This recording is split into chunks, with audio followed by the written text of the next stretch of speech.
Listo, Aníbal, ya estamos grabando.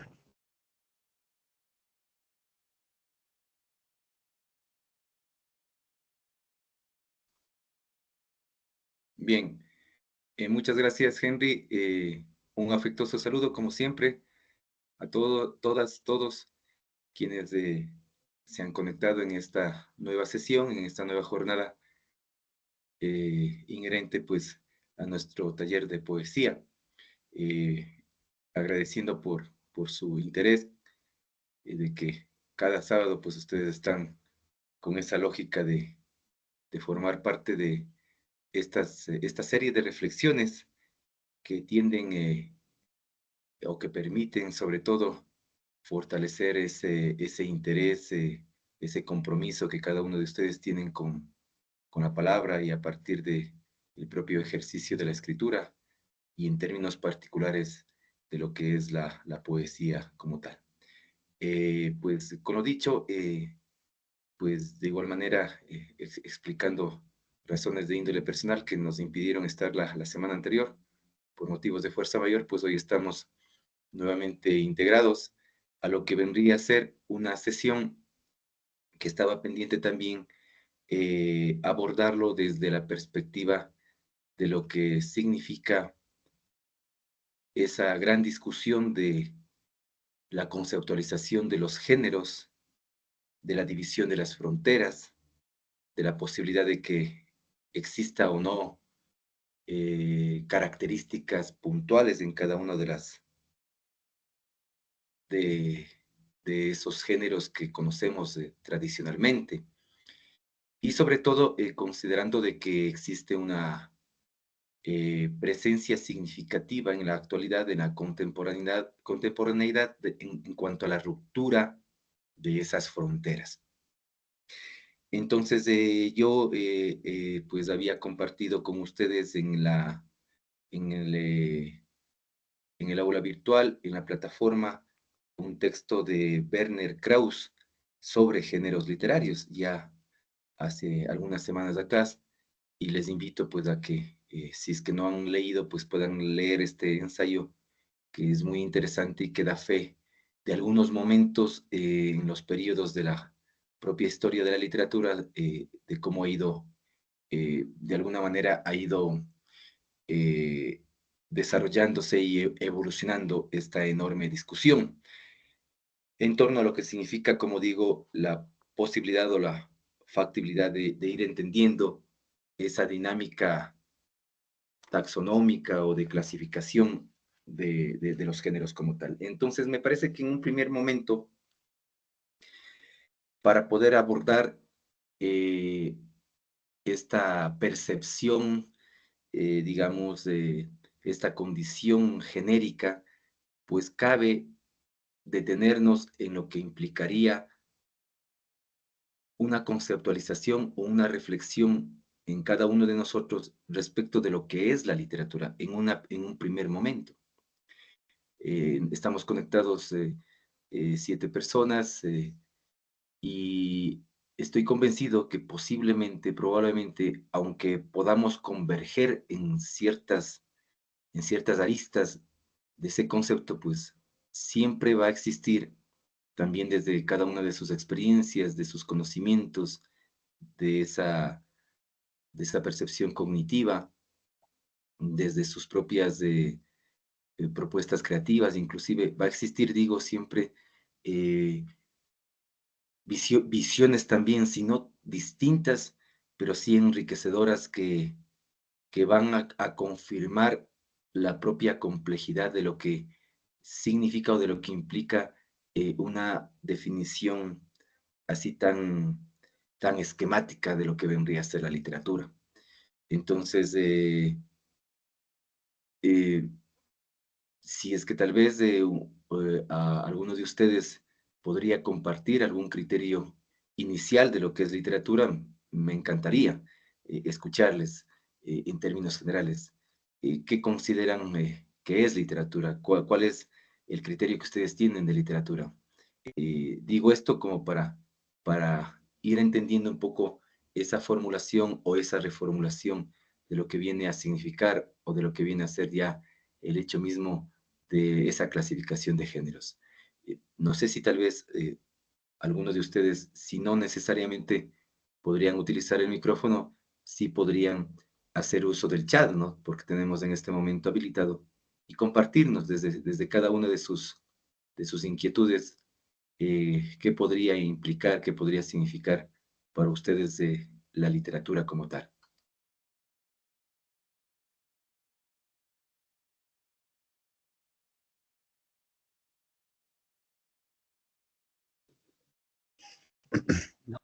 No han levantado la mano ninguno, Aníbal. No sé si quieras No, continuar. no, Henry, sí. John, te escuchamos. Un buen día. Luego, Sí, Catherine. hola, bueno, profe, buenos días, compañeros. Bueno, la literatura, si te entendí, es como el significado en la vida de cada persona o en la vida mía. Sí, desde tu propia experiencia, exactamente, Ah, sí, tu sí, condición bueno, de sí, creador, bueno. de poeta, Ah, ¿cómo bueno, percibes? sí, Ujú, sí, mira, yo les cuento, yo pues era lector, siempre me ha gustado mucho la poesía y bueno, la literatura, pero realmente empecé a escribir en el momento en que me separé, hace 6 años.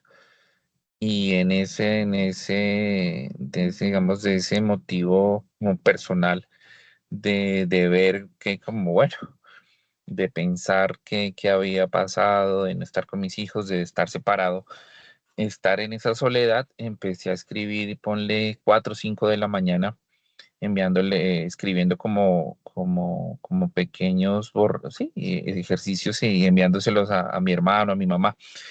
Y ahí me enrollé con ese tema de la poesía y bueno, me he metido a varios talleres, pero fue ese inicio, fue como en esa soledad, en ese momento personal, digamos, fuerte, fue como una manera de empezar a mirar qué había ahí, ¿no? Qué había de más.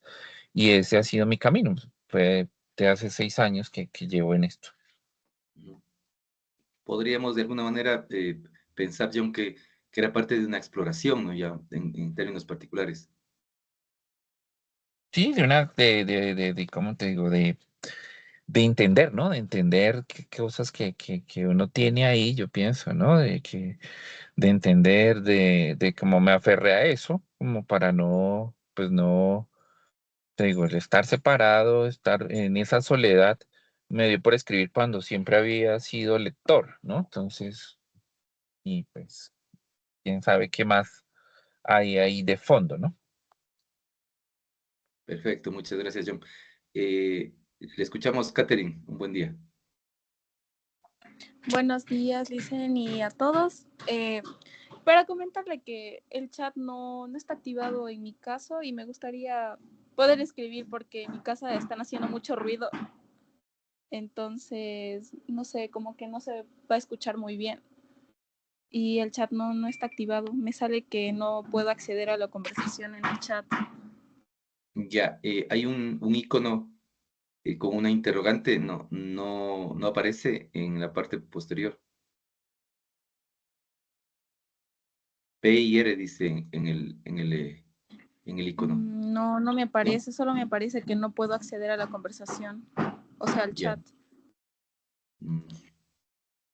Y si intentamos Pero está habilitado. Aníbal, está sí, habilitado. Yo lo tengo configurado y está habilitado. Ya no sí, sabría qué está pasando, pero está ¿qué habilitado. sucede? Sí, porque yo también sí tengo yo acceso, sinceramente. No sé si es que tal vez Catherine podría compartirnos en todo caso, superando ese ruido.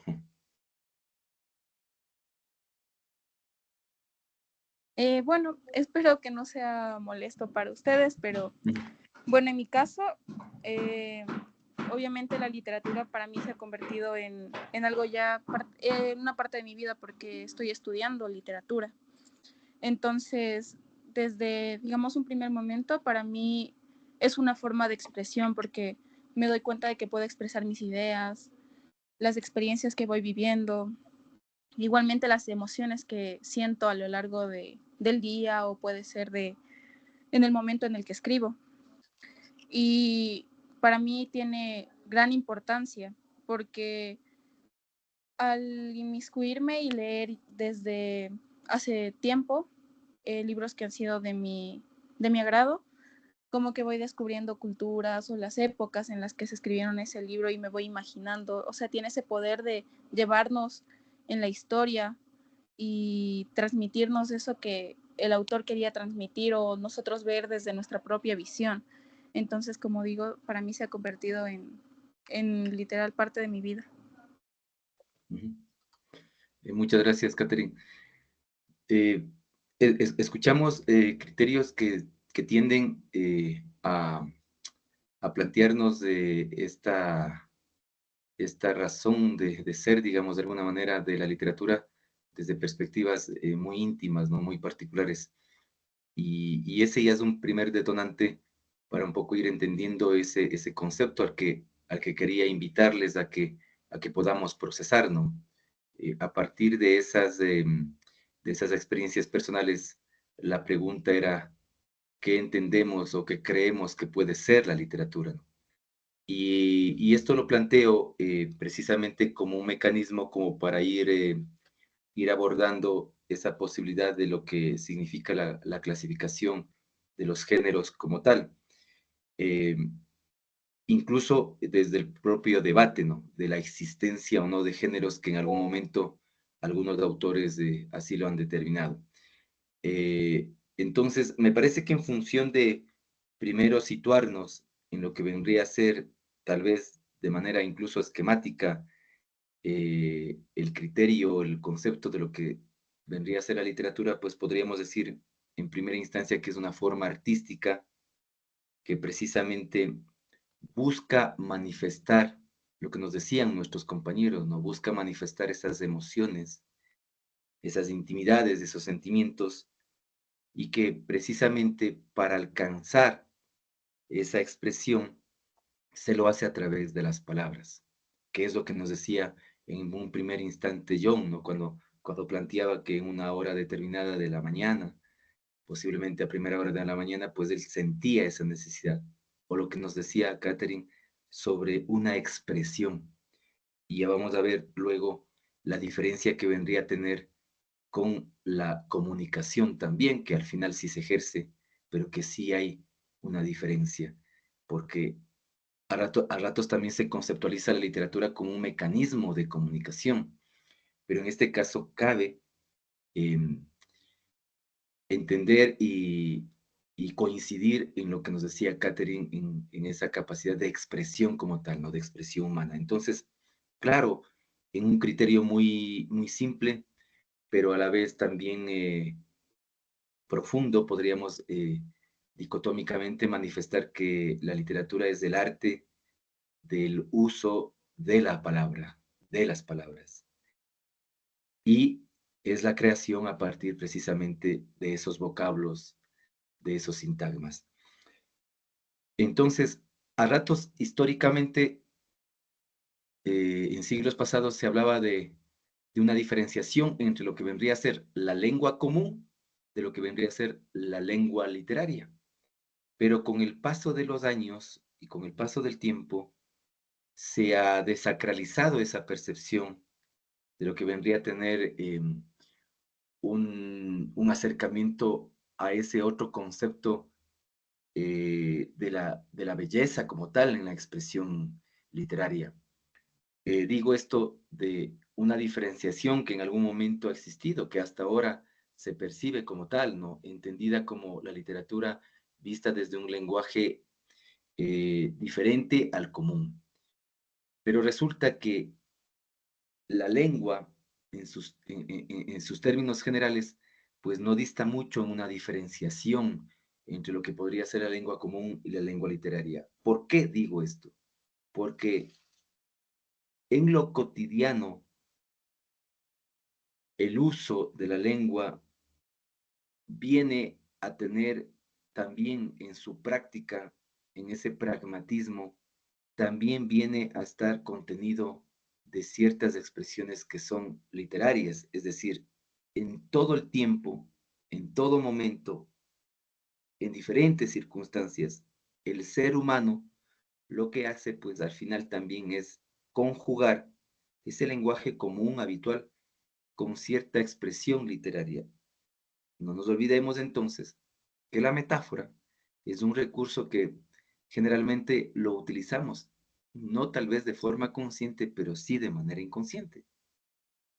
Requerimos algo con prontitud, decimos entonces, hay que hacerlo a vuelo de pájaro. Y de ese tipo de imágenes o de expresiones, de ese tipo de metáforas, de las exageraciones permanentes, de esas hipérboles que están en esos lenguajes comunes, cotidianos, familiares, y que nos da la medida de esta discusión de hasta qué punto podemos diferenciar, pues obviamente, entre una lengua habitual a lo que vendría a ser una lengua eminentemente literaria. Entonces, ¿por qué planteo esto? Porque esto implica también la discusión de esas fronteras que podría distanciarnos de la expresión literaria a través de esto que denominan o han denominado desde la Grecia antigua los géneros como tal, los géneros literarios entendidos de esa manera. Precisado ese concepto de literatura, muy breve, muy general, pues tenemos que regresar desde lo que implica la propia historia de la humanidad vista en nuestra realidad occidental, a mucho de lo que tenemos como estructura y como cimientos de lo que se denomina civilización, tenemos que regresar la mirada, sin duda alguna, a la Grecia antigua. Y es de esa visión grecolatina, y es de esa herencia que tenemos de estos enormes filósofos que nos legaron aspectos como los de una estructura mínima en cuanto a los géneros. Entonces, todos y todas sabemos que el origen de lo que vendría a ser la poiesis, la poesía, el mismo origen de la narrativa, ligada a la épica, la misma dramaturgia, surge desde las grandes discusiones, desde los grandes tratados, desde sus exposiciones, desde su retórica, planteadas por primero Platón y luego Aristóteles. Ellos son los que nos embarcan con sus diferentes aristas, con sus diferentes modos de entender en aquella época lo que precisamente ahora conocemos con lo que vendría a ser esas líneas divisorias de los géneros. Platón dice en su Tratado de la República, en esa percepción de lo que viene a ser la polis, de lo que viene a ser la ciudad, de lo que vienen a ser los ciudadanos, que los poetas tienen que ser expulsados de la polis, porque son inventores de las realidades, porque evidentemente los poetas vienen a ser entes sospechosos frente a esa constitución y construcción de esas sociedades que elevaban a la discusión de la democracia y de la constitución de la polis como tal. Entonces sugería y recomendaba esa expulsión, la salida de los poetas, porque aducía que no contribuían a ese gran debate porque eran unos inventores, eran unos fabuladores. Y ese es un primer momento interesante de lo que vendría a ser incluso esa percepción de lo que sería el poeta frente a su sociedad, a su comunidad. Al renglón seguido, digamos, en esta síntesis, Aristóteles ya nos plantea desde el arte poético ya aquel germen que planteó Platón, ya digamos un desarrollo más minucioso, más circunscrito a ir entendiendo cada una de estas eh,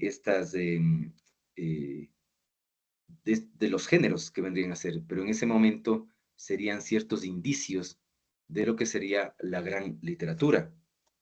Entonces, lo que tenemos que tener claro es que siempre la poesía estuvo, digamos, como uno de los principales géneros como tal, y que luego sería, en el caso de Aristóteles y de otros pensadores, quienes van determinando esas fronteras en cuanto a lo que serían los géneros de la poesía, de la narrativa y del teatro como tal. La poesía, ligada, nos dicen estos pensadores, a la mímesis, que vendría a ser la imitación de esa representación de la realidad, de esas cosas, de esas emociones, de esos decires, de esos sentires. Posiblemente también retrocediendo a la época de aquellas luchas, de aquellas conquistas de territorios, es decir, toda esa exploración humana, obviamente según la época como tal. Pero ya tenemos entonces visto, observado ese primer momento, ¿no? Estamos hablando de entre el siglo V, VI antes de Cristo. Y hay entonces un germen incluso, ya se comienza a cimentar lo que hoy conocemos como lo que vendría a ser la teoría literaria, vista en ese momento desde una discusión eminentemente filosófica, ¿no? Esa discusión de la exploración del hombre, del ser humano, incluso con esa gran discusión del cuerpo y el espíritu como tal. Son entonces prácticamente estos pensadores, son los fundadores de lo que vendrían a ser los géneros de la literatura como tal, ¿no? Esta capacidad que se plantea de la imitación de la realidad, ¿no? De la recreación de los hechos, de la recreación de los sucesos vistos en ese famoso diario de la República y también desde el arte poético, tanto de Aristóteles y posteriormente, pues por supuesto también ligado Horacio también en su propia propuesta del arte poético.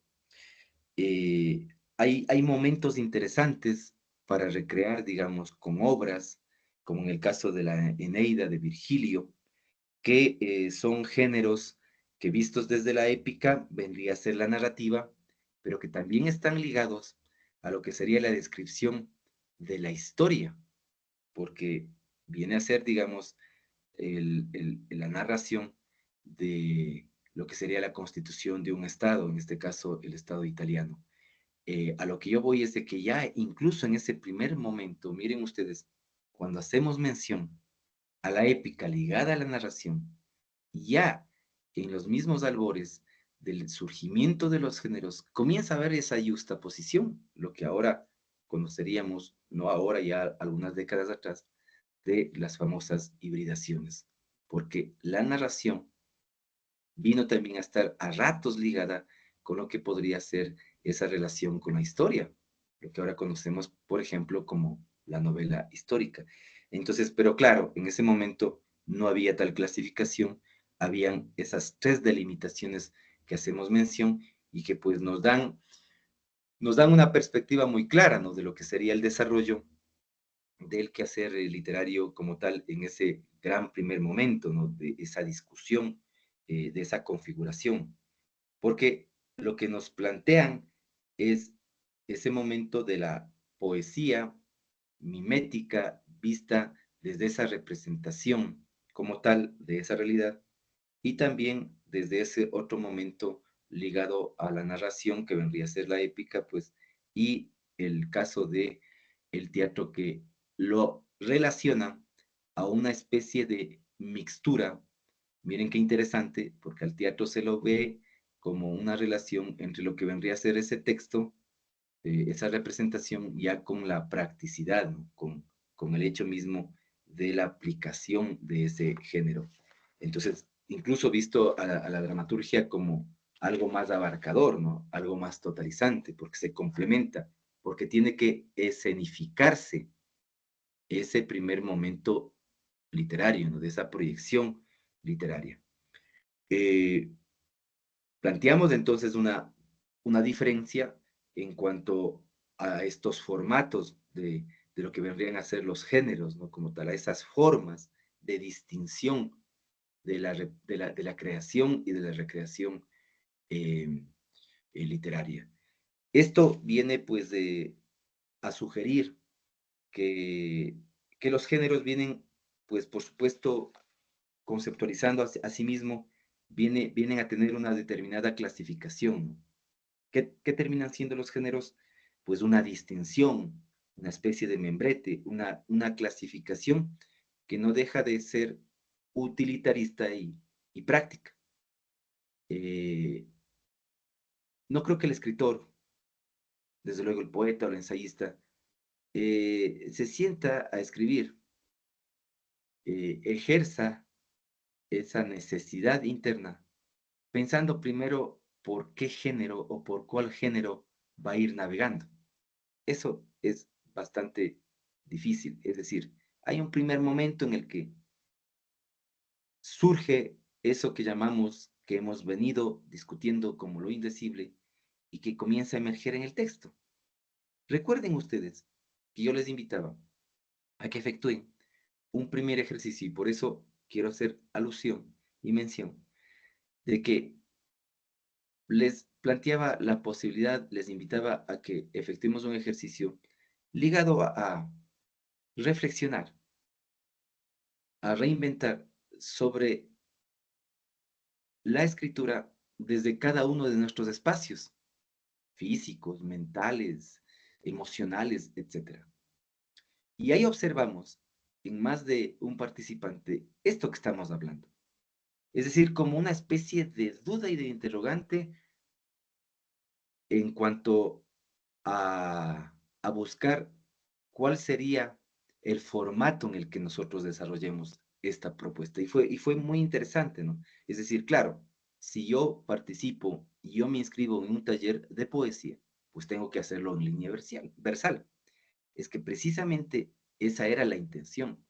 Cómo tener esa capacidad de inclusive romper con ese estereotipo, porque existe la prosa poética como tal. La mayoría se sujetó más a una reflexión de carácter prosístico, obviamente enlazado con cierta apreciación poética. Entonces, no era necesariamente el planteamiento del ejercicio que se efectúe como narración poética o como prosa poética, sino que desde luego la interrogante es como que empujaba evidentemente a que esa reflexión pueda ser relatada de alguna manera. Entonces, ¿por qué planteo esto? Porque me parece interesante decir que a ratos también lo que tienden los géneros es de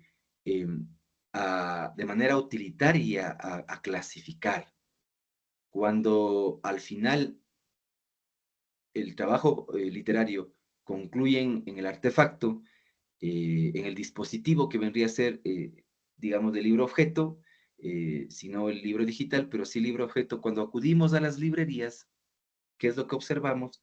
Pues esa clasificación de géneros en las estanterías que nos permite directamente situarnos pues a la poesía, al ensayo, al teatro, a la narrativa, etc.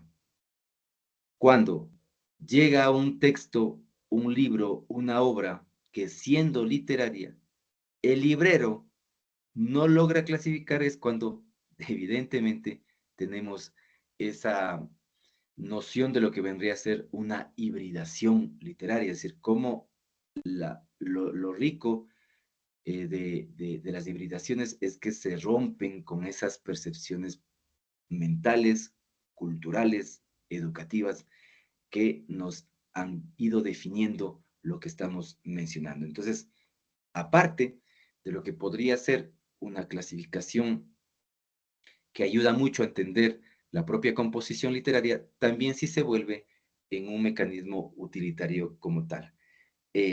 Esto, digamos, en cuanto a esta clasificación histórica, lo que se decía, lo que se planteaba es que en el caso, por ejemplo, de la poesía, se planteaba que las cosas que se creen como deberían ser es lo que definía lo que es la poesía, ¿no? O sea, con un sentido subjetivo muy fuerte, ¿no? La proyección del poeta, ¿no? Esa perspectiva estimulante, el anhelo de considerar algo, ¿no? Como una perspectiva lúdica, creativa. En cuanto al teatro, lo que se creía es que las cosas, como se dice o se cree que son, así de manera muy puntual. Y pues, por supuesto, también en el caso de la narrativa, algo más ligada a lo que vendría a ser esa relación directa, ¿no es cierto?, con los hechos relatados o descritos como tal, más allá de un sentimiento o de un anhelo que se definía a la poesía en ese momento como tal. Entonces, hablábamos de Aristóteles y por supuesto también debemos recoger ese arte poético de Horacio, que estaba también encarrilado a esta gran discusión, que ahora solamente abreviamos muy rápidamente.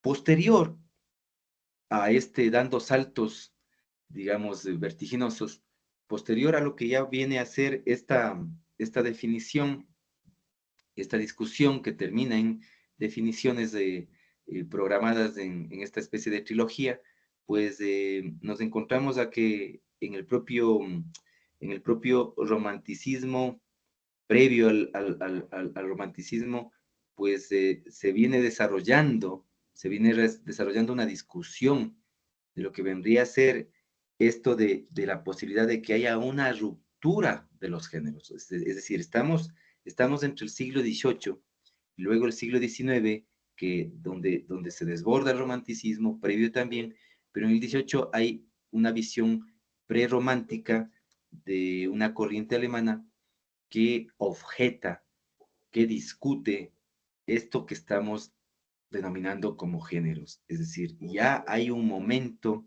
fuerte de crítica respecto a estas líneas divisorias. En el romanticismo, siglo XIX, pues a la lírica ya se le cataloga desde un género eminentemente subjetivo, la narrativa como un género eminentemente objetivo, y en el caso del teatro, como decíamos hace un momento, pues es como una especie de mixtura, ¿no?, entre lo subjetivo y lo objetivo. Lo subjetivo, que sería esa creación textual, y lo objetivo, pues la representación, la escenificación, el entramado, pues ya de carácter teatral como tal. Clasificación del 19, que viene a ser prácticamente similar clasificación a la que ya hace muchos siglos atrás nos legaron los filósofos griegos. Entonces, ¿qué sucede? Transcurrido aquello, decíamos que finalmente, en este caso, cuando planteamos, ustedes planteaban la gran discusión, digamos, la percepción de la literatura vista desde su experiencia personal, lo cual es sumamente válida, pero desde la academia, desde la crítica literaria, en función de la misma teoría literaria, también se ha planteado un debate sobre que la literatura vendría a ser únicamente ficción o no. Y esto lo decimos porque hay una relación muy clara, ¿no? Nosotros mismos, a veces como reseñistas, como si no críticos, al menos comentaristas, siempre hacemos relación a la literatura desde el acto ficcional, desde esa capacidad de la verosimilitud en la narrativa y desde esa búsqueda del yo poético o de esa voz lírica, siempre en relación y en función a la invención, ¿correcto? Pero ¿qué sucede entonces? Vista desde una perspectiva tradicional de la literatura, ¿qué vendrían a ser entonces esas otras manifestaciones que, siendo literarias, vendrían a estar excluidas de este concepto que decimos? Y esto tiene que ver con géneros o subgéneros que ahora inclusive están también desbordados, están en boga, están en estanterías, están en medios de comunicación, están en las redes sociales, y que tienen que ver con lo autobiográfico, con el propio ensayo, no necesariamente académico, sino con ese ensayo literario, con el mismo ejercicio del periodismo narrativo. De eso quiero detenerme un momento.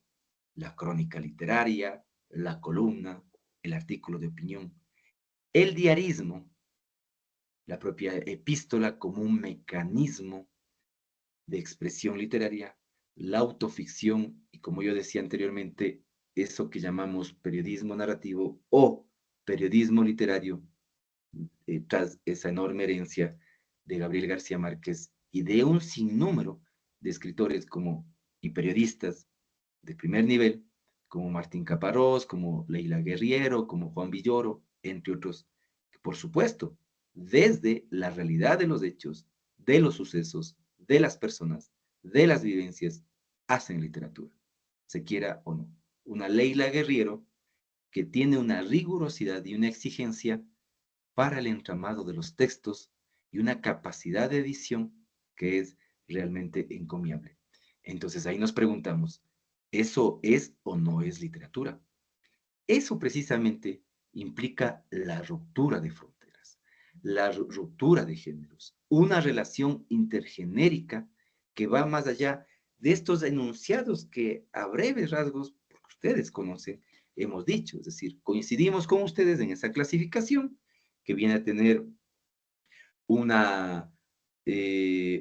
legado y digamos una apreciación escolar desde la propia instrucción formativa de cada uno de nosotros y que ha estado vista de un modo, desde una visión antigua de lo que vendría a ser la preceptiva literaria, es decir, a rajatabla, una especie de encajonamiento, se nos ha dispuesto que la poesía es un género, la narrativa otro, y la dramaturgia pues también tiene su propio cajón desastre. Pues, ¿qué es lo que sucede?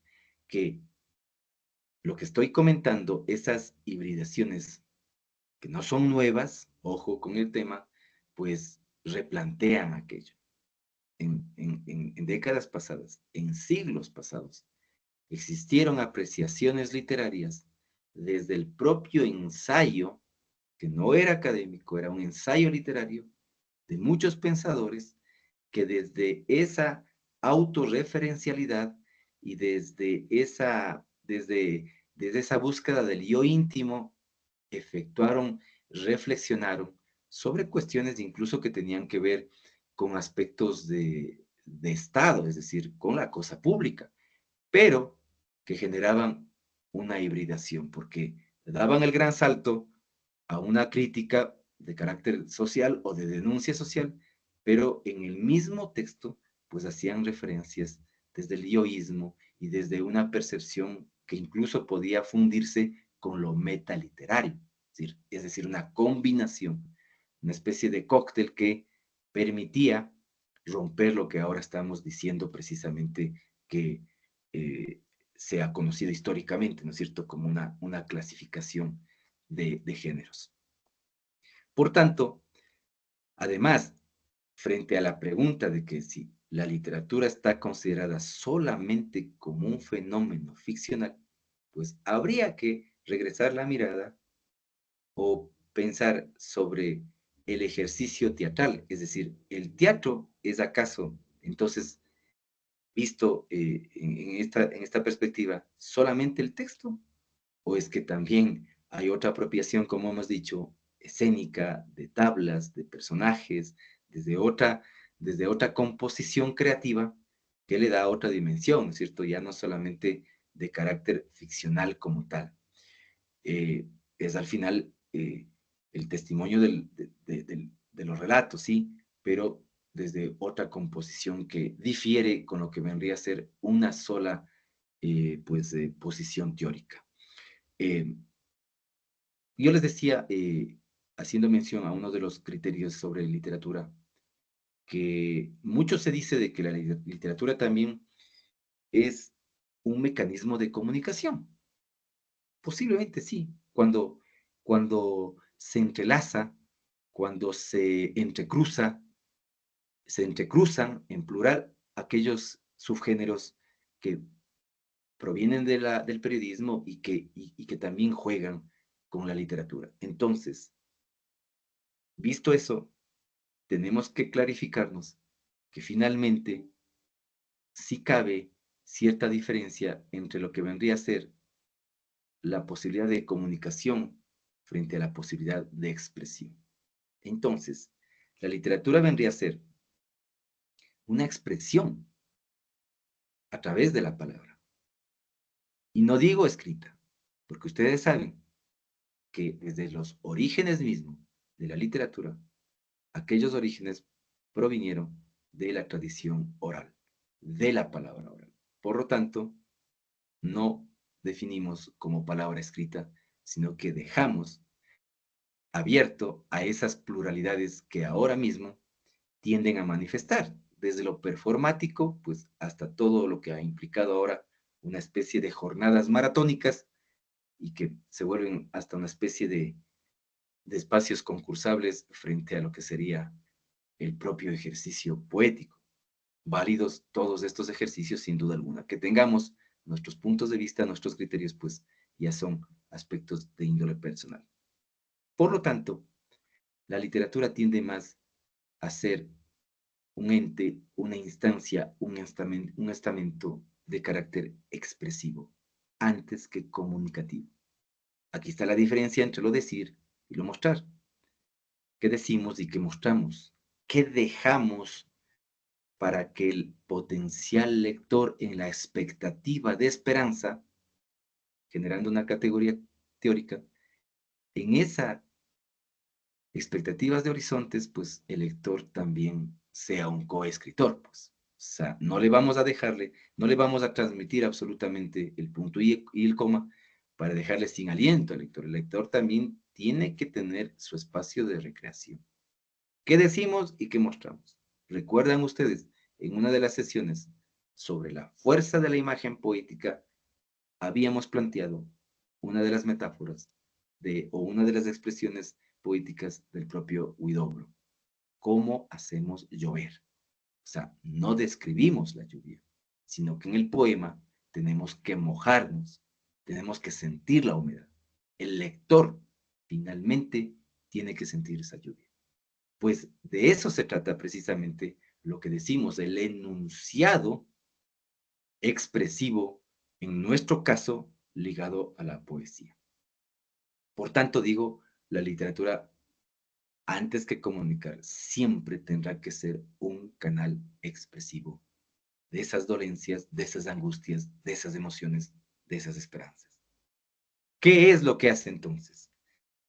¿Qué es lo que hace entonces la hibridación? La hibridación lo que hace es beber de las distintas fuentes, de esos diferentes y disímiles formatos para ir recreando precisamente desde una perspectiva más ambiciosa lo que podría ser únicamente un texto en poesía o un texto eminentemente en prosa, si nos regimos y nos circunscribimos estrictamente a esa normativa perceptiva.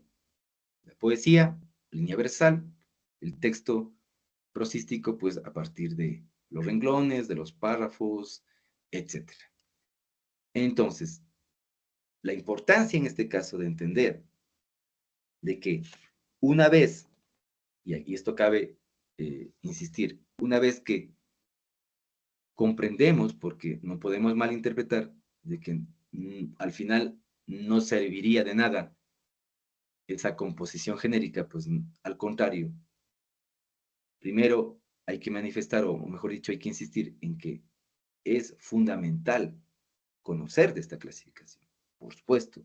Es decir, tener la capacidad de interpretación de que en un momento histórico era necesario generar esa teoría literaria que hasta ahora, desde luego, está no solo en los manuales, sino en la propia práctica, en nuestra propia práctica, porque si ejercemos la poesía, pues finalmente tendemos, querramos o no, a esa línea versal.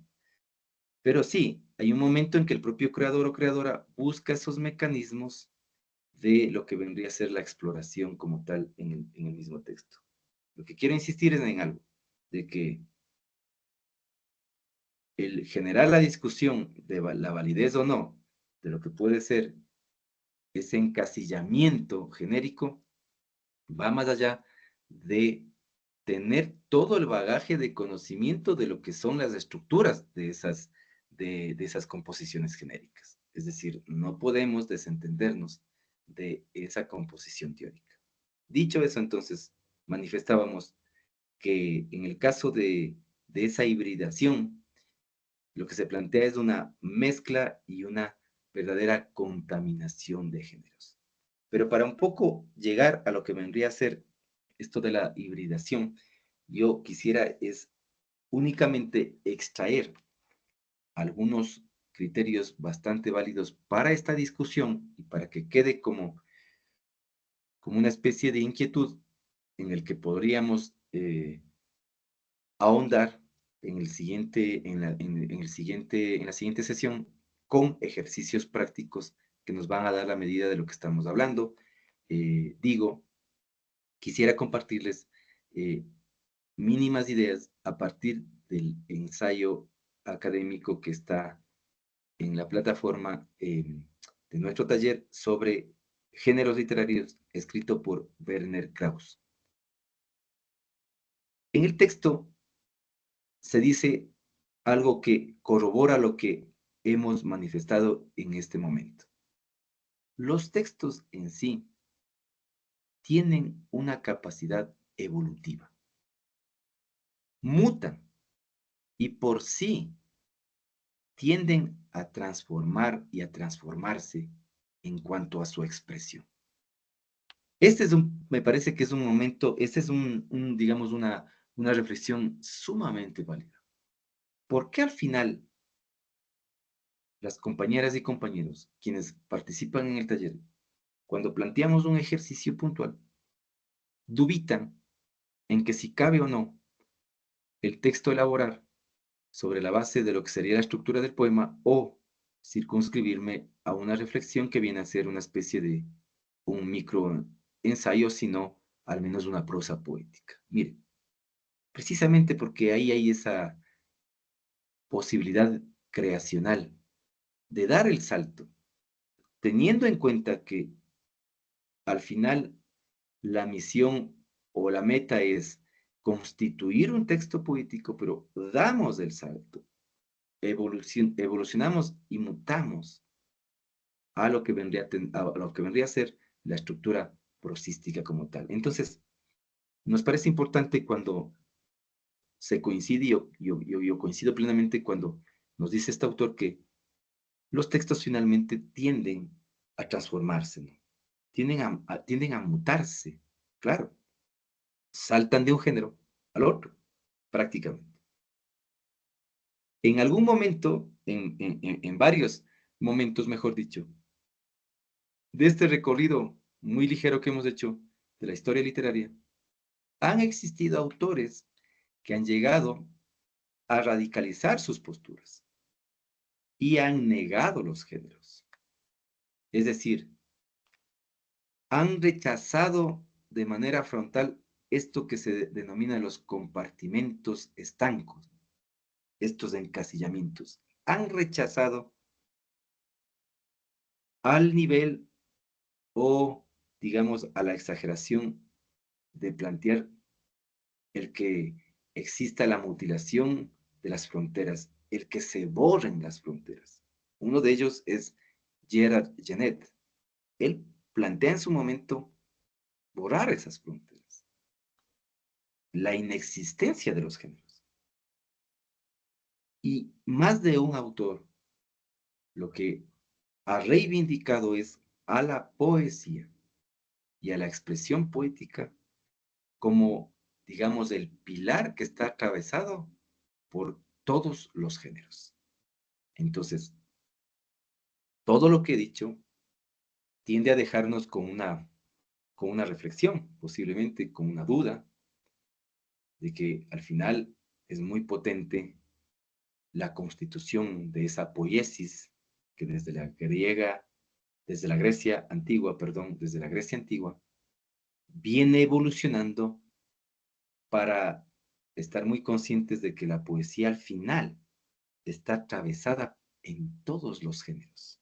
No recuerdo, un novelista, un narrador decía hace no mucho que no entiende, no recuerdo el nombre, pero decía no entiende a la novela, no entiende a la narrativa sin la poesía, que ineludiblemente está la poesía en ese entramado novelístico o prosístico. Entonces, Miren, si hemos catalogado o hemos recordado esos géneros que desde una perspectiva clásica, pues se los denominaba de carácter épico, trágico, y en cuanto a lo que es lo cómico, la comedia, pues cómo fue evolucionando a los géneros que ya ahora conocemos, y cómo a la vez se constituye y se consolida y se produce ese salto de lo que vendría a ser la poesía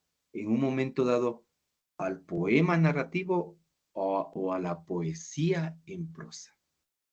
Ya en el caso de los poetas franceses, ustedes conocen, Baudelaire, Mallarmé, propio Rimbaud, ellos son practicantes, ¿no es cierto? Ejercen, digamos, una posición de ruptura en donde esos textos pues crecen en extensión versal pues y se constituyen en lo que vendría a ser la poesía en prosa. Pero claro, esto también con otros antecedentes que están ligados a nivel histórico.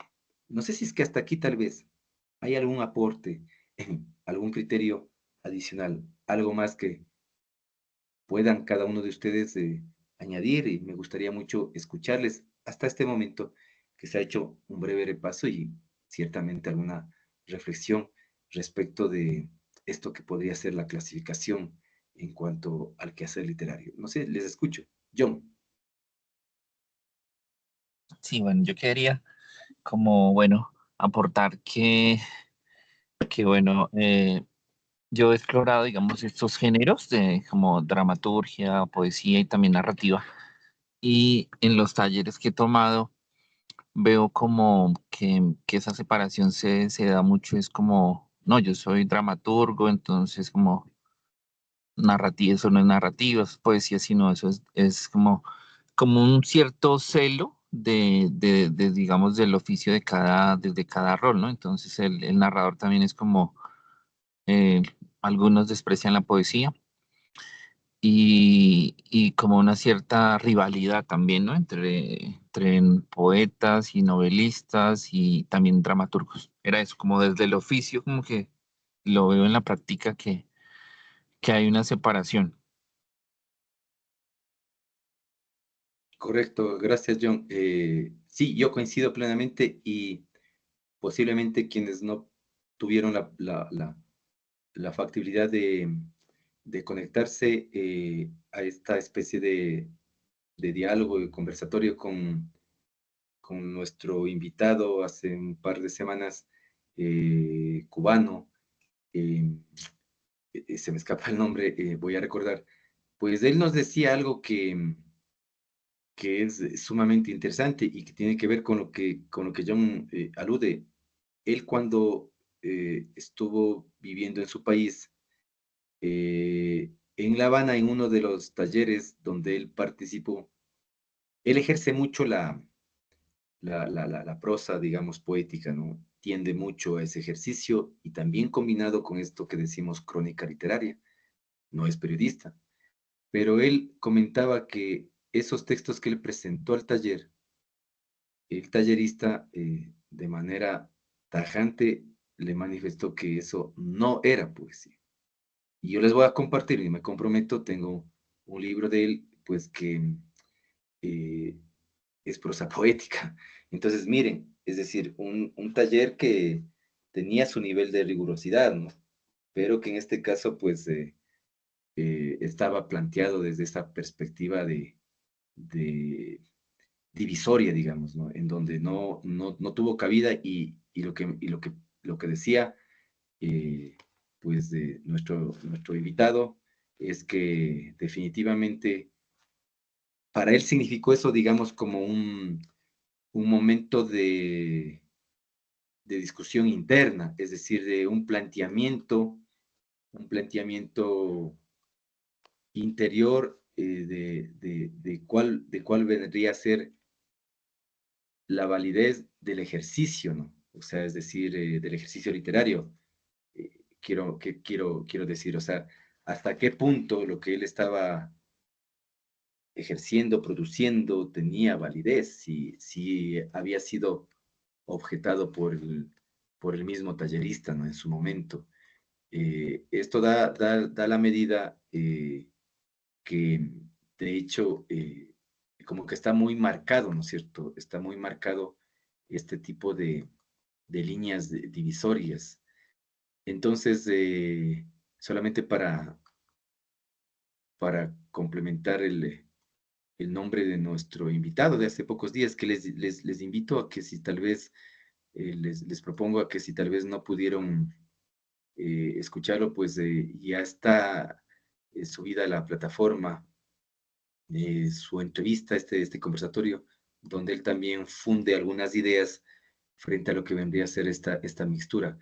Él es de Yanier H. Palao, ¿no? Yanier H. Palao, y es pues precisamente un escritor, un poeta cubano. Además de él también tiene un oficio desde la artesanía manual, es decir, es un artista y entonces se vuelve también de alguna manera interdisciplinaria su actividad, porque está ligado con el diseño, algo del dibujo, también tiene obra artística, pictórica. Lo que decía John es de eso, ¿no? O sea, un poco en esta línea de lo que podría ser una demarcación, es decir, si es que yo al final o cada uno de ustedes toma partido por un taller de narrativa, pues las estructuras están muy forjadas y muy forzadas, y entonces eso pues a ratos nos hace tambalear, ¿no? Porque si no somos expertos o tenemos esa facilidad en el entramado del cuento o de la novela como tal, pues como que nos vemos impedidos, pero es que dentro de ese mismo género también existen esas otras posibilidades, digamos, de desarrollo creativo. Tal vez si es que hay algún otro criterio, algún otro comentario en esta misma línea, pues escuchamos, si no continuaríamos. Maestro, una pregunta. Tati, Bueno, sí, buen día. es que realmente no sé, pero puede ser algo muy simple. Porque o bueno, ¿de dónde nació que las otras lecturas de otras áreas, no sé, digamos, de ingeniería, también se llamen literatura? O sea, porque si investigamos en la literatura de tal, o como que de dónde viene ese origen que también se llame literatura a los textos de cualquier área.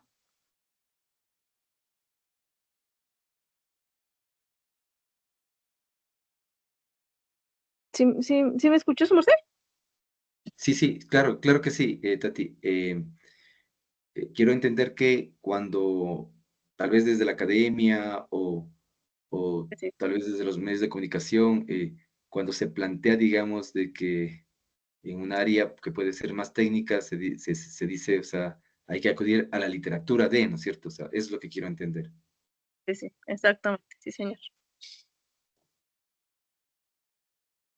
A ver, esa es una muy buena pregunta porque es como que se generaliza, ¿no? Evidentemente se generaliza lo que podría ser más una percepción teórica, o sea, lo que sería la teoría de esa rama, ¿no? De esa rama, cómo se le universaliza. Pienso que tiene que ver mucho desde los propios orígenes que estamos mencionando, que datan de la propia Grecia antigua, es decir, cómo no nos olvidemos que lo que ahora vienen a ser las universidades, esa visión universal surgió desde esas grandes discusiones en los coliseos, en, en la propia polis, y cómo se generaron disciplinas que ahora tenemos, digamos, posiblemente están vigentes, pero con otras denominaciones. Entonces, a más de estas que vendrían a tener una clasificación que ahora la entendemos de carácter literario, pues también existieron otras como la retórica, también la lógica, y esas disciplinas, muchas de ellas, abarcaban otros aspectos que posiblemente no son los que ahora en la contemporaneidad nosotros podríamos entender. En la lógica no solamente era eh, la capacidad de razonamiento, del raciocinio, ¿no? O sea, se desbordaba a otros componentes porque digamos, era una especie de exploración también de asignaturas que eran inventadas y reinventadas por esos pensadores. Entonces, probablemente esa inquietud gira en torno a que, pues, terminó generalizándose el contenido teórico, instrumental para el conocimiento, para alcanzar esos elementos cognitivos, pues, digo, se generalizó con el término de literatura, es decir, la literatura de la ingeniería civil, ¿no? La literatura de la arquitectura. Es muy buena la pregunta porque sí, y además lo que plantea Tati es que cuando nosotros mencionamos de esa manera, todos vamos a entender de qué estamos hablando, es decir, estamos hablando del contenido teórico, práctico, de la instrumentalización, ¿no? De las teorías, de las tendencias que giran alrededor de. Yo diría que tendría mucho que ver con esos propios orígenes que no se olviden desde la propia filosofía, determinaron varias ramificaciones. El propio estudio del lenguaje surge a partir de la lingüística y la lingüística, ustedes saben, surge desde estas discusiones filosóficas, es decir, volvemos a Platón, volvemos a Aristóteles y a una gran ramificación o una variada segmentación que a lo largo de la historia pues fueron haciendo un análisis, ¿no? Y ustedes saben que luego en la lingüística se desprenden ya otras disciplinas desde la gramática, pues pasando por la semántica, la semiótica, atravesando la morfosintaxis, pero esas disciplinas tenían un solo nombre, diríamos, ¿no? Tenían en ese momento una sola significación, que vendría a ser el estudio del lenguaje. Luego ya con el paso del tiempo se va subclasificando o se va explorando.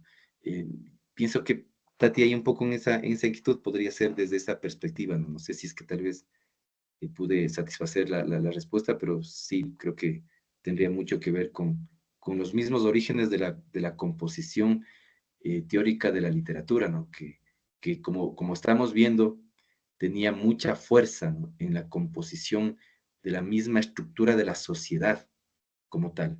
Por eso es que ustedes ven el predominio, a qué nivel llega la importancia de la presencia del poeta en una sociedad, que hay un planteamiento de su sospecha como individuo en el marco de la organización social y cómo se sugiere que él salga de esa comunidad y que sea expulsado y que sea tachado, posiblemente invisibilizado, si no silenciado, es decir, mucha fuerza, porque la poesía viene a ser lo que acababa de mencionar, es decir, la poesía viene a tener una relación muy intrínseca, está atravesada con esas otras manifestaciones y eso es lo que nos vienen diciendo desde hace muchos siglos, desde hace muchas décadas, varios de los autores, ¿no? Hay esa interrelación con la literatura en su conjunto, se vuelve a ser, digamos, vuelve a ser una conjugación con otros géneros. Entonces, los géneros, nos dice Krauss, los géneros pues provocan una interrelación literaria y se vuelven fenómenos elementales para alcanzar esa estética, ¿no? La búsqueda de esto que decimos de una propuesta, ¿no? De un estilo finalmente. Ahora, los géneros como tal tienen una estructura, tienen una normativa y unas reglas que están establecidas, y entonces por eso es que hay una discusión en su momento, como decíamos, del mismo Gerard Genet cuando él dice, pues, es que hay que borrar esas fronteras, ¿no? Hay que borrar esas líneas fronterizas, porque al final esas estructuras también tienden a descomponer lo que por esencia es la creación, pues. Es decir, la libertad de esa manifestación expresiva. Pero si es que al final nos están poniendo cortapisas Entonces, ¿cómo desarrollamos esa expresión que es emancipadora? Pues, a través de la palabra. En nuestro caso, definitivamente, palabra escrita. ¿Para qué al final vendría a servir? ¿Qué objeto vendría a tener esa clasificación de los géneros? Entonces, Krauss nos dice que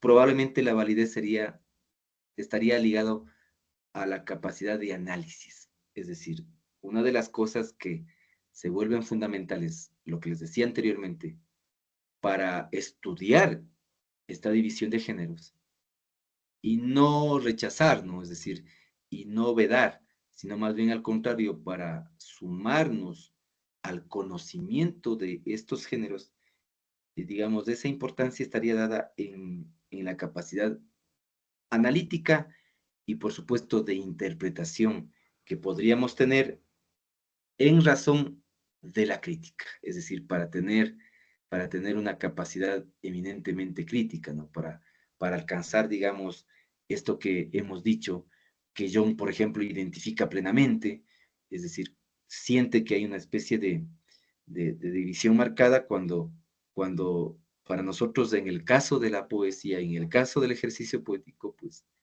creemos de que tiene que ser más abarcadora. Y por supuesto que es enriquecedor sentir que en un mismo texto poético hay una percepción, o mejor dicho, hay una textura que puede tender al relato, que puede tender a una descripción. Hay esos textos de Frank Baez, por ejemplo, que son eminentes, desarrollan una descripción muy fuerte, que tienden a esa narratividad, que tienen una fuerza poética enorme. Entonces, no podríamos decir eso no es poesía. Pues, o sea, eso nos parece que no estaría, digamos, en relación a lo que acabamos de mencionar como tal.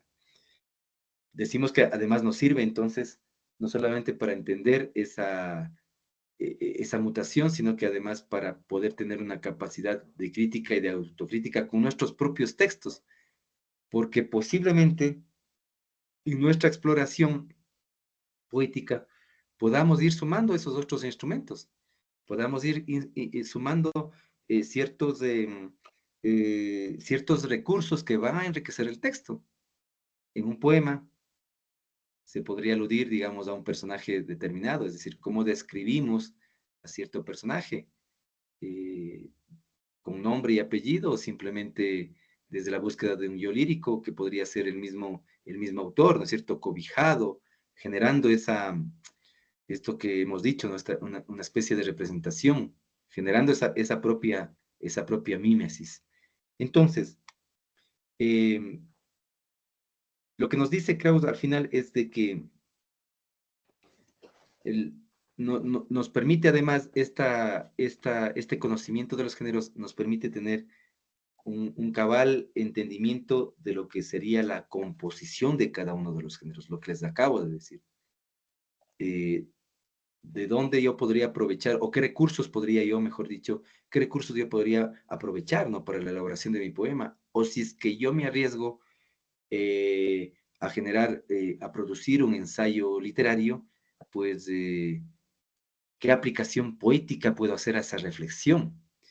¿Qué figuras retóricas, qué tropos podría añadir para darle mucha fuerza, ¿no?, para que no quede en un ensayo cuasi filosófico o menos aún académico? Entonces, ¿cómo logro generar esa interpretación? Es con el conocimiento previo del contenido de esos géneros. Nos dice entonces de Krauss que él se suma también a esa clasificación que habíamos advertido, ¿no? Él se suma a lo dramático, lo lírico, que viene a ser lo poético, pues, y por supuesto lo épico, que con el transcurso del tiempo viene a ser lo novelesco y lo narrativo. Vamos a ver la fuerza de la novela que cobra en un momento determinado, ¿no?, en esta descripción.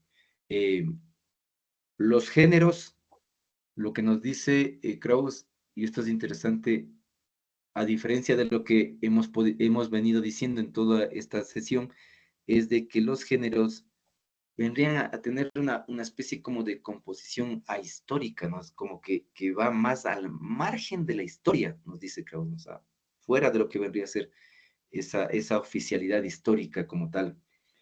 ¿Por qué razón? Porque estamos viendo que se va generando esa mutación, que no está establecido de manera rígida, ¿no? Que hay una ruptura como tal, que si bien hay un estándar teórico que está avalado por la propia institucionalidad académica, pero siempre tiende a romper esos rasgos históricos, tiende a cuestionar inclusive, tiende a cuestionar. Por lo tanto, hay un momento en el que se genera una interrogante, ¿no? Se puede hablar de una perpetuación de los géneros literarios, se puede hablar de esa eternidad en el tiempo, en el espacio, en cuanto a esa composición de géneros. Y eso me parece que es interesante en la discusión, sobre todo actual, ¿no? Porque vemos que hay una corriente muy fuerte en el que se genera un trabajo de mixtura, ¿no? De, digamos, de descomposición de géneros para a su vez hacer una traslación intergenérica. Y ese es un juego, ¿no? Es una especie de mecanismo lúdico también de apropiación de nuevas formas experimentales. No diría nuevas formas, ¿no? Sino que de una resignificación de lo que vendría a ser la composición creativa. Y ya no digo poética, ¿no? Porque vendría a ser ya más desde una perspectiva literaria, ¿no? Más abarcador.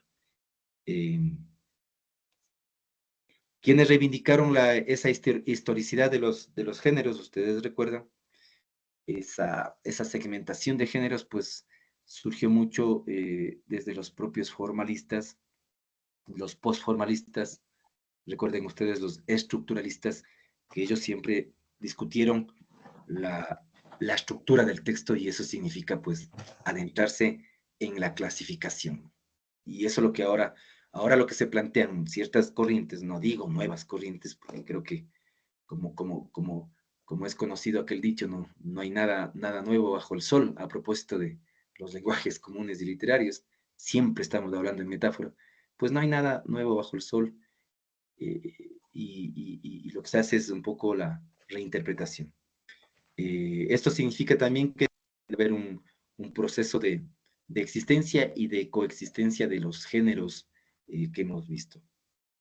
Y finalmente, pues, hay una permanente evolución, eso lo dijimos al inicio, y también se tiende a generar lo que ahora está en boga, es esta especie como de transformación en el desarrollo, ¿no? En sí de los géneros como tal.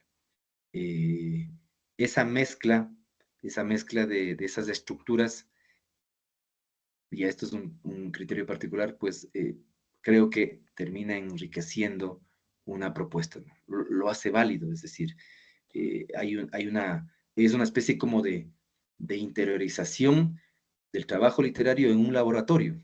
Es como ese científico que está a través de fórmulas buscando, ¿no es cierto?, por dónde obtener algún resultado. Es lo mismo acá, ¿no? Es desde nuestra área de la literatura, pues es como podemos generar una mezcla textual que al final obtenga un producto que pueda ser o no válido, ¿no?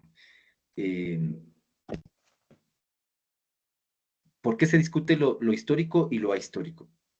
Porque al final los géneros siempre se van a ver sometidos, siempre se van a ver empujados,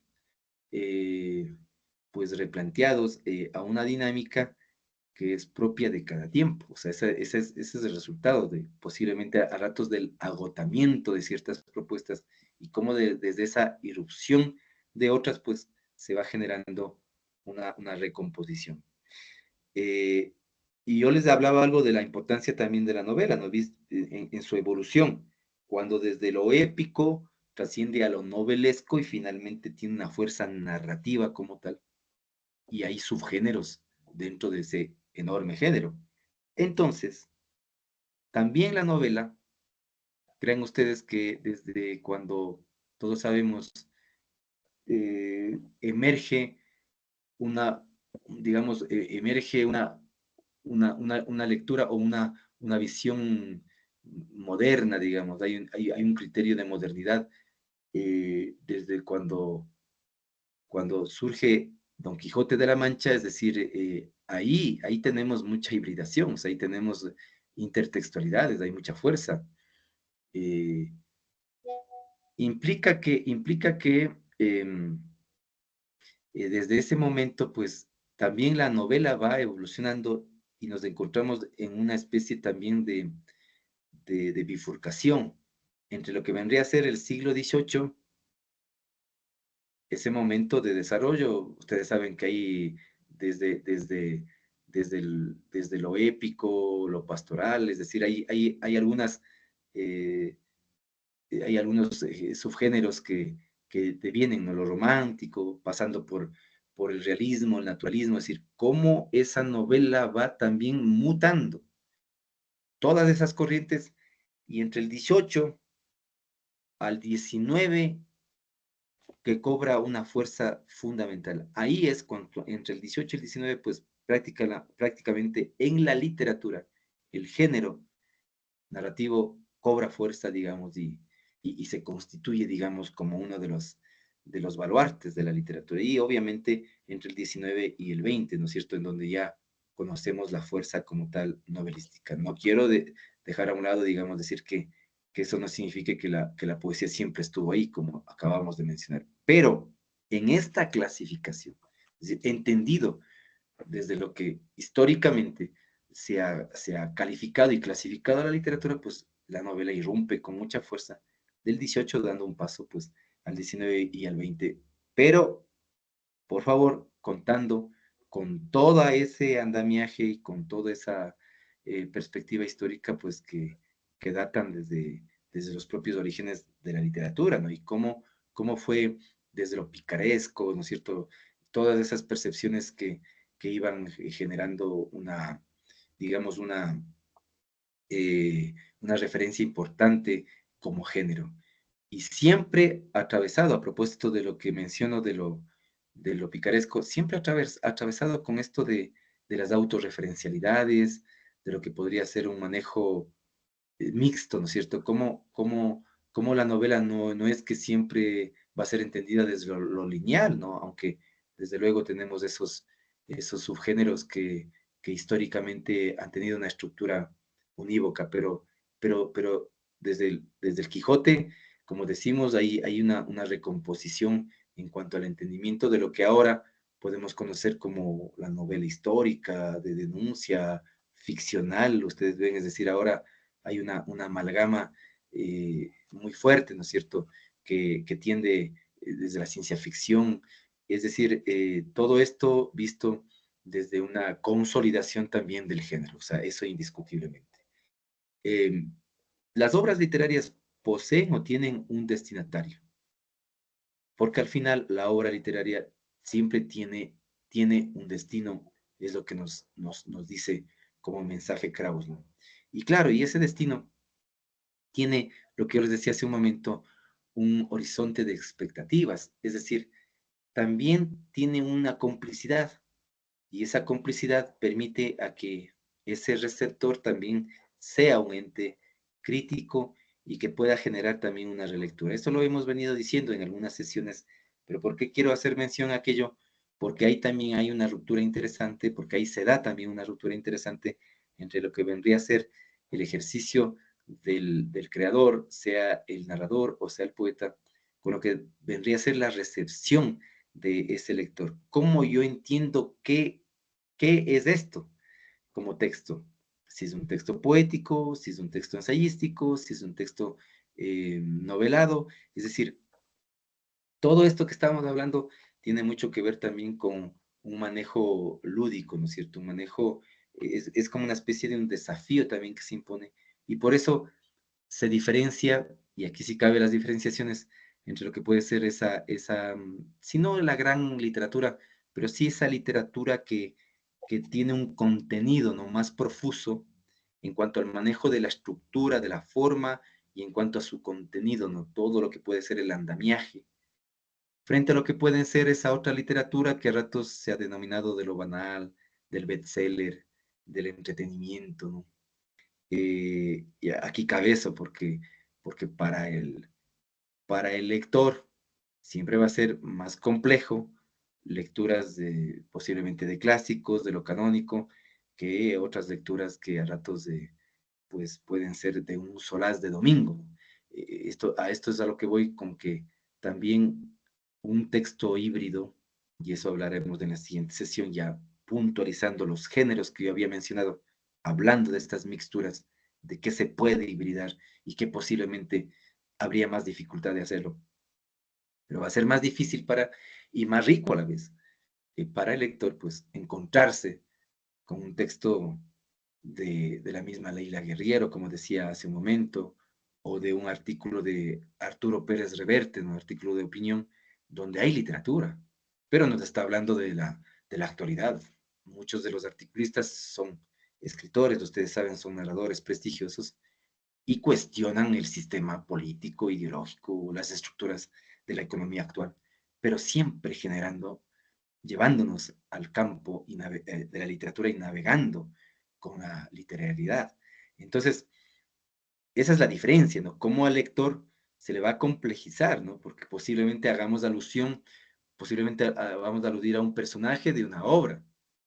Y entonces eso significa que tal vez el lector no haya leído esa obra y se le va a hacer más difícil el cabal entendimiento. Yo hace poco acababa de reseñar una novela, El Rincón de los Justos, de Velasco Mackenzie, de Jorge Velasco Mackenzie, un novelista, un narrador, un escritor ecuatoriano que murió hace un par de años y que nos habla de una ciudad como es Guayaquil, en Ecuador, de sus interioridades, de sus lenguajes, de esa habla común popular. Y entonces, muy bien cabría ese realismo sucio de esa cotidianidad, esa búsqueda de la identidad del guayaquileño, del ecuatoriano, desde la música, desde lo popular, desde lo delincuencial, desde lo jergal. Muy bien valdría, yo podría hacer un artículo de opinión frente al Guayaquil actual, al Ecuador actual, de la violencia, de lo violento, del asalto, de la muerte, de la sangre, del desempleo. Miren cómo podemos hacer una analogía, pero quien posiblemente no leyó a Velasco Mackenzie, no leyó El Rincón de los Justos, se le va a hacer más difícil. Lo que quiero decir es que también la riqueza de esas hibridaciones tiende a que de una reflexión ensayística, retomando a Voltaire, posiblemente a esos otros grandes ensayistas, al mismo Rousseau, de golpe podamos dar un salto para refrescar el texto y generar unas dos o tres líneas versales. Es decir, esa es la fuerza, no es el componente que además le genera una, no sé si tal vez una doble función, pero sí un trabajo de mayor, de mayor tiempo, de mayor exigencia en el creador, en el esteta, en el poeta como tal. Yo quisiera aquí quedarme en esta primera parte porque en la siguiente yo lo que quisiera es concluir con esto de las hibridaciones, ejemplificar, ahondar en algunos textos de lo que desde la poesía ahora también se puede vislumbrar, ¿no es cierto?, como corrientes. Y abrir más bien el espacio para un par de reflexiones o más de cada uno de ustedes. ¿Qué piensan que podríamos generar en carpeta? Nos decía algo Tati también que me pareció genial. Es decir, ¿cómo podemos generar un debate, pues, para la siguiente clase sobre sobre esto que hemos dicho, ¿no?, como perspectiva? Les escucho.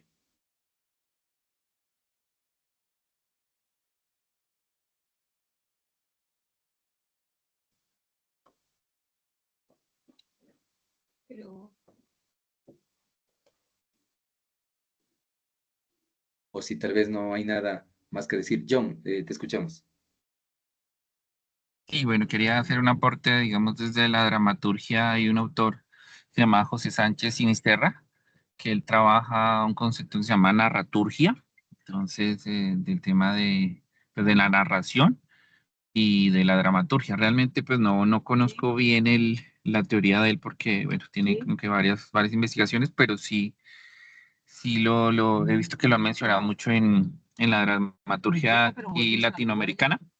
Se llama José Sánchez Sinisterra. Y en, en narrativa, digamos, también como el tema de la autoficción, ¿no? Que es como que también está en debate todo el tema de si es o no literatura, digamos, hablar, digamos, de la vida o plasmar como la vida del autor en una historia. Entonces está Margarita García Roballo, digamos que sí que debatían algo así sobre ese tema. Y, y en poesía, bueno, en poesía, el tema de la prosa poética, que siempre es como un poco complejo identificar cuándo es prosa poética o cuándo es línea versal, ¿no? Es como, siempre es como complejo esa división. Era eso. Muchas gracias, John. Sí, perfecto. Sí, lo que tú dices, creo que además para nuestro objeto, apenas dejar unas líneas dentro de lo novelístico, tal vez del ensayo, pero sí centrarnos precisamente, y ese es el objeto un poco de la siguiente sesión, a esto de lo que decía John, ¿no? Es decir, cómo entender también a eso que denominamos prosa poética, y que claro, todos entendemos, sí, pero ponerlo en práctica, lo que dice John, es decir, hasta qué punto hay un momento en el que nosotros mismos podemos cuestionarnos, ¿no? O posiblemente tengamos, no temor, pero sí tengamos cierta reserva de explorar, que es lo otro, porque hay que dar el paso. O sea, la idea es invitarles a eso, ¿no es cierto? Es decir, cómo damos el paso, pero teniendo a cabalidad ciertos preceptos que nos permitan, pues, ir entendiendo lo que dice, ¿no? Ir comprendiendo lo que nos dice John. Y sí, efectivamente, yo, por ejemplo, desconozco esto que plantea de esa línea. Miren cómo podría haber, digamos, esa recomposición entre lo narrativo, pues, y por supuesto, lo teatral, lo ligado a la significación. Entonces, esas es precisamente las líneas, ¿no es cierto? Las líneas que queremos ir amalgamando, interiorizando algunos ejemplos. Lo que ahora es más, lo que miren que lo que ahora se está haciendo, que para quienes tenemos, yo digo así, no es que sea viejo, pero sí, digamos, tenemos una visión a ratos muy tradicional también, ¿no? O sea, nos aferramos al libro objeto, el texto como tal, la apreciación, tal vez desde la misma perceptiva, la composición del poema desde esa visión clásica. Pero miren que ahora hay una irrupción muy fuerte desde las redes sociales, desde la internet, y entonces ahora hay otras manifestaciones desde la propia creación poética, es decir, y yo creo que deberíamos, o sea, debemos, esa es la idea, dejar ciertos insumos, ciertas nociones para que ya pues cada uno desde sus experiencias, desde sus intereses particulares, tomen partido, no, pero al menos sí conocer, es decir, cómo ahora se funde más incluso la misma construcción de la imagen, cómo el mismo caligrama, que ustedes saben desde dónde proviene, ¿no es cierto? Es desde Apollinaire, es decir, esto no es nuevo, pero cómo ahora se reconstituye. O sea, ahora tiene mucha fuerza, ahora cobran esas relaciones. Ahora se habla del videopoema. Se habla del videopoema. Entonces, yo creo que en ese sentido es importantísimo, es fundamental generar esa inducción y también una especie como de rastreo, ¿no es cierto? Tenemos esa responsabilidad también de rastrear sobre esas nociones, porque no diríamos son teorías de ninguna manera, ni siquiera corrientes, ¿verdad? Son nociones de exploración poética. Desde Colombia, Angélica Hoyos Guzmán también nos plantea desde otros lenguajes, desde otras miradas, desde otras identidades, esto que estamos diciendo. No se olviden que en la musicalidad, que en las corrientes musicales, yo creo que la mayoría, si nos planteamos aquí una pequeña encuesta, tenemos mucha resistencia a esas nuevas corrientes de musicales juveniles, ¿no? Hablamos, digamos, pasando desde el mismo reggaetón a otras manifestaciones. Claro, anterior el rap, entre otras. Pero ahí cabe la discusión. hasta qué punto puede ser una expresión artística, miren ustedes. Y Angélica Hoyos Guzmán nos plantea aquello. Padre Delgado, que ustedes le conocen, pues también Premio Nacional de Poesía en Colombia, también nos habla de estas otras hibridaciones. Entonces, digamos, creo que son lecturas que son necesarias hacerlas y en ese sentido, pues es muy bien traído el generar un pequeño marco como antecedente para no solamente beber de esas otras fuentes, sino que explorar, como les vengo diciendo, y pues ya desde nuestros intereses, desde nuestras individualidades, considerar o no para el ejercicio poético. Pero no podemos quedarnos a un lado. En el caso particular, les digo, siempre hemos tenido resistencia en cuanto a redes y todo este manejo, pero es ahora, digamos, parte de esa composición también que es dentro del gran bagaje de la literatura. Tati, te escuchamos. Pues yo quería decir que, pues en mi caso particular, a mí me gusta mucho las hibridaciones porque para mí el arte no es solo uno, sino que como que todos están conjugados, ¿no? Y que es simplemente esa expresión. Pero, por ejemplo, en el caso de lo que yo decía sobre el caligrama, no sé si por la misma sociedad históricamente que se reprimía cosas un poco salidas desde los géneros, pues yo no he encontrado tanta, digamos, ¿cómo se llama eso? Como el estado del arte, pues, por ejemplo, de los caligramas, solo Apollinier y algunos otros, sí hay, pero difícil conseguir ese material. Por ejemplo, en mi caso yo no he podido encontrar mucho. He encontrado como pinceladas de un autor y otro, pero sí, eso me parece también como sería bueno también, digo yo, desde mi propia asunto de búsqueda, recopilar y hacer como un trabajo con eso, me parecería importante porque si hay un sitio no lo he encontrado realmente, ¿no? Entonces como también ver como la repercusión de de esas restricciones, ¿no? De decir este género no es tan importante o esas civilizaciones no tienen tanto poder, aunque las tengan, ¿no? No sé dónde buscar, la verdad he buscado por años y he encontrado muy poco. Entonces creo que también se invisibiliza a veces, bueno, ya ahorita tenemos como más medios y en ese sentido se puede utilizar la tecnología para, nuevas tecnologías para, para promover estas nuevas hibridaciones o esas hibridaciones que estaban ocultas, ¿no? Pero pues si uno va a buscar las raíces, hay muy poco que se pueda encontrar fácilmente. Eso era, quería decir. Gracias, Tati. John, te escuchamos. Sí, digamos de lo que menciona la compañera, hay un escritor mexicano, Antonio Blanco, que es artista visual, que ha desarrollado un trabajo, digamos, de la parte, una propuesta visual y de caligramas muy buena en el Fondo de Cultura Económica. Eh, creo que, creo que ahí se consigue el libro del, no recuerdo el nombre, pero es Antonio Blanco, es un escritor mexicano. Antonio Blanco, muchísimas gracias. Con ¿Me gusto. dijiste en dónde? En el Fondo de Cultura Ah, Económica, ahí yo compré el libro, pero es que lo tengo guardado en una bodega, pero el hombre es artista visual, entonces desarrolla una propuesta, digamos, visual tremenda, ¿no? Y son poemas visuales muy buenos y no recuerdo el nombre del libro, creo que es poesía visual, pero en el Fondo de Cultura Económico lo consigues. vale, muchísimas gracias. Gracias, John.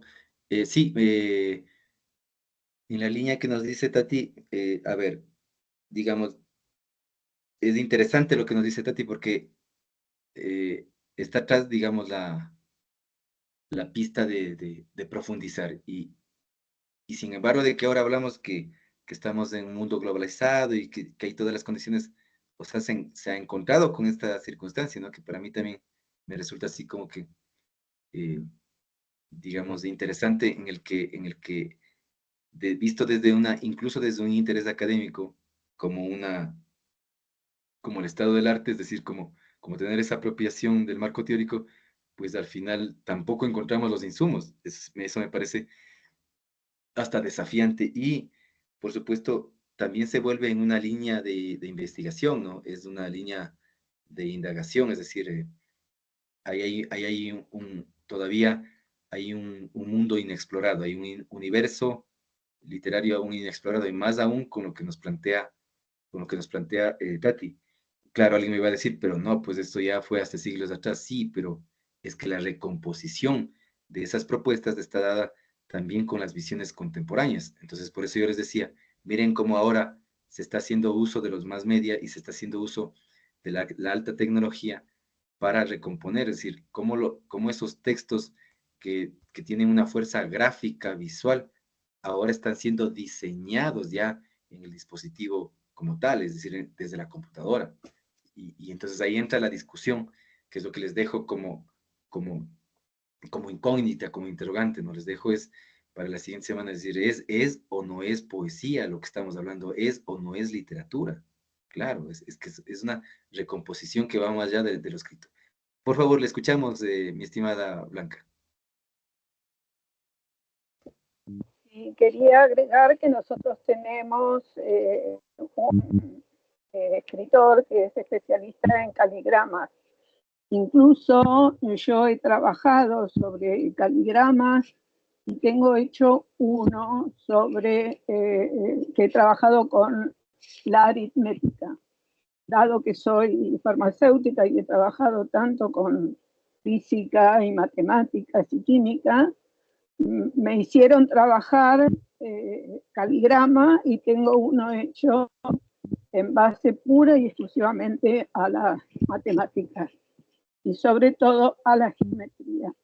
Así que a quien le interesa puede leer a Huidobro, que es un escritor muy especializado en lo que significan los caligramas, sobre todo para la persona que está interesada en ese conocimiento. Y otra pregunta que tenía para usted, decirle, profesor, ¿cómo se podían clasificar o en qué lugar podíamos poner el estudio de la Biblia, de aquellos que somos católicos, o esos textos, si están clasificados dentro de lo que usted especificó como canónicos? ¿Cómo podría explicar ese tipo de literatura, ¿no? Basado en los versículos y demás? No sé si fui clara. Sí, muchas gracias. Pues haciendo mención a lo bíblico, digamos, cómo encasillarle, ¿no? Es decir, primero debemos partir de que una de las obras que están catalogadas, digamos, como fundamentales para la propia literatura es la Biblia, o sea, sin duda alguna. Mire que en las cartas de muchos de los compañeros y compañeras, estamos en otro taller también, no sé cómo tenemos tiempo, en poesía y cine, y están leyendo, yo ese libro yo lo había leído, la mayoría pienso que sí, cartas a un joven poeta de Rilke, y Rilke dice, pues en una de las cartas, Rainer María Rilke, él habla de que él tiene pocos libros, dice en su velador, ¿no? O sea, es decir, él plantea regresar a los clásicos, ¿no? Le dice a su discípulo, ¿no? A uno de los jóvenes que le plantea algunas interrogantes vía epistolar. Y en una de esas cartas le dice Rilke, de mis pocas obras, de mis pocos autores, de los clásicos a los que siempre regreso a beber, está la Biblia. O sea, es contundente, ¿no? Entonces, sí, es un clásico, o sea, el Cantar de los Cantares. Entonces, digamos, no me atrevería, digamos, a encasillarle, ¿no? Es imposible, es decir, no tendría una clasificación en lo narrativo exclusivamente, como decimos, porque hay, digamos, lo que incluso en la composición de la obra se llama el versículo, que precisamente deviene de lo que conocemos como verso. Entonces, cada versículo es una línea versal prácticamente, ¿no? Y además de eso hay un bagaje, digamos, cognitivo, subjetivo, metafísico, es decir, todo un andamiaje que cabe muy bien, así como el Quijote, la Biblia, pues son de esos textos que nos dan la medida de que lo que estamos ahora comentando apenas no es nada nuevo, es decir, ha estado siempre atravesado por el ser humano. Y viene bien, más bien considerar, Blanquita, esta inquietud para abordarla en la siguiente sesión dentro de esto que vendríamos a circunscribirnos a las hibridaciones desde la poesía como tal, ¿no es cierto? Que es lo que nos interesa. Gracias, Blanquita. No sé si es que tal vez alguien más quiere generar alguna apreciación, digamos, en la parte final. Yo lo que quería es solamente respaldar algo respecto de lo que yo les comenté, de la expresión y de la comunicación en lo que vendría a ser ese principio literario, ¿no es cierto?, en esa definición de la literatura. Pues decíamos que en este caso debería tender a ser un elemento más de carácter expresivo. Y aquí yo quiero ejemplificar desde lo que sería la semiótica o desde los signos semióticos. ¿Cuándo comunicamos? Cuando nos encontramos con las señales de tránsito, cuando nos encontramos con un semáforo que viene a ser un conjunto de signos que claramente nos está comunicando lo que hay que hacer y lo que no hay que hacer. Hay una normativa, hay una reglamentación, etcétera. Una señal de tránsito que nos dice que pare, que hay que tener cuidado en la carretera. Pero, ¿qué sucede, en cambio, con la expresión como tal? Vendría a ser, visto desde la semiótica, vendría a ser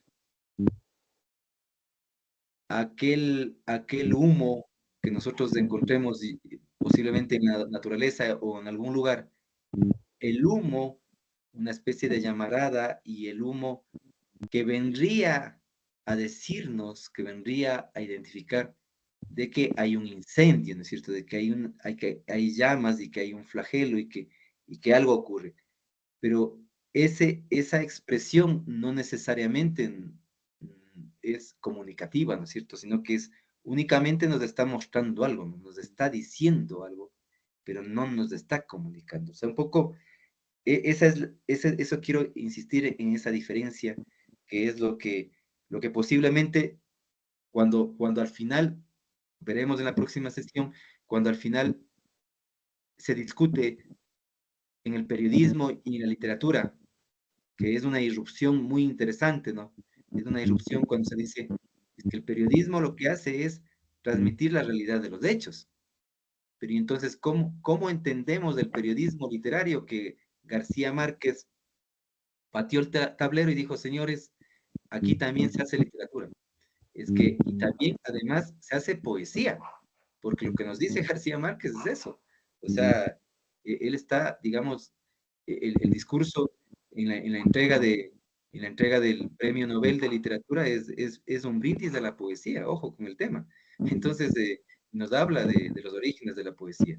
Por lo tanto, esa es la gran discusión, ¿no es cierto? O sea, cómo en el texto eminentemente periodístico, pues lo que estamos es informando, pero lo que nosotros desde la literatura es lo que estamos es enunciando, ¿no? Dando pistas, generando, digamos, desde nuestra propia creación, para que también haya una interlocución en el creador y sea quien interprete.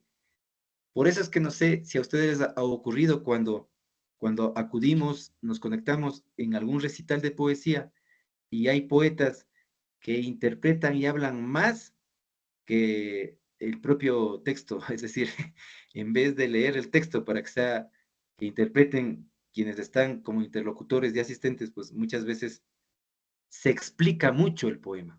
Claro, y entonces hemos leído más de una entrevista o de algún artículo o de algún ensayo que nos dicen que las explicaciones de los poemas a veces están por demás, ¿no es cierto? Que lo básico aquí es generar ciertos insumos para que ya sean los receptores quienes puedan, digamos, tomar la decisión que corresponde. La interpretación, digamos, ¿no es cierto? El juzgamiento al final, como se denomine. Entonces, digamos que esta sería, digamos, en breves rasgos, una aproximación primero de lo que es, todos conocemos los géneros literarios, de lo que ha significado esa gran discusión, ese gran debate, y de lo que significa también la posibilidad de entrelazar, de combinar, de tener esa sagacidad, esa audacia de combinación. Y en la parte de la misma narrativa, a lo que mencionaba John, no quiero dejar pasar por alto de que hay autores como el mismo Enrique Vilamatas, el mismo Muñoz Molina, Antonio Muñoz Molina, Javier Marías, muchos de ellos utilizan, miren que no es que sean ellos narradores clásicos, novelistas clásicos, no, ellos también han irrumpido. Me parece fabuloso lo de Vila Matas, en donde hay un escritor contemporáneo, Mario Aznar, que él efectuó una novela autoficcional donde se inventó una entrevista que le hace a Vila Matas. Es decir, al final sí le entrevistó para un trabajo de máster o de doctorado, pero de ahí recreó esa entrevista. Entonces, miren cómo llegamos, lo que planteaba John, la gran discusión, si eso que denominamos autoficcional, que es la representación del yo, que posiblemente hay una invención que es, digamos, mi decir frente a los otros decires, eso termina siendo literatura. Y lo que hace Muñoz Molina en una de sus novelas es un pastiche.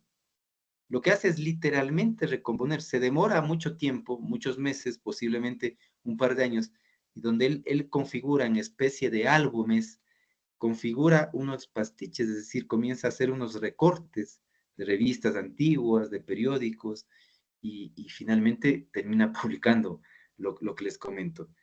Esto que viene también a tener un alcance intertextual, todo esto que estamos comentando, cuando hay obras, cuando hay obras que, que surgen desde hechos reales, pero que tienen una recomposición.